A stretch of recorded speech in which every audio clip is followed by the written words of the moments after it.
Aw, come on. Do I have to? We're in the table of duties for children. And yes, you have to.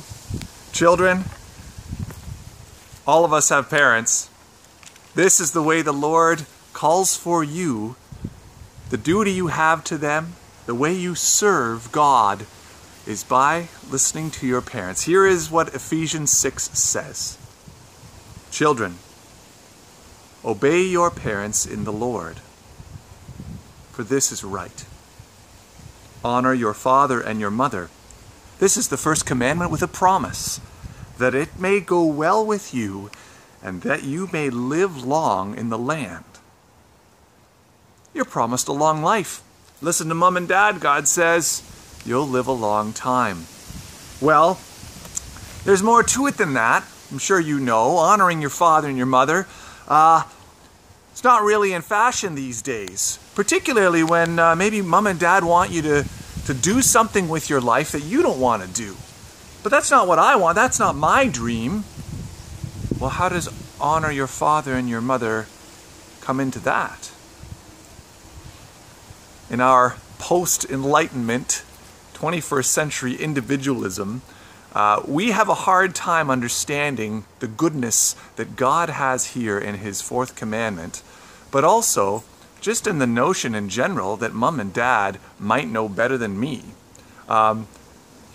These are the ones that God has put into our lives, the ones we've been born to, so that they might teach us. And children, obeying them is good for you. Yeah, you don't like it all the time, but this is what God has called you to do as as children of your parents. Now, here's the one thing that I want to make sure I say as well. What happens when your parents die? Are you free now? I don't have to obey my parents. I don't have to honor their name anymore. Well, no. You're called to honor your parents even into their death, even after they've left this earth and the Lord has taken them to Himself. Even your grandparents and your grandparents' parents and your grandparents. Wait a minute. Honor your father and your mother has a major ramification on how you keep tradition and the way that you look at the world. Yes, it's very in fashion to cast off everything that our parents and grandparents did because they were, they were living in a different time or something like that. But if we do it in a way that dishonors them, if we don't obey what they are trying to teach us, we are actually disobeying God. Now, we don't have to fret with this sort of thing because Jesus Himself has honored His earthly parents. He obeyed and submitted Himself to Joseph and Mary, even though He was the Son of God.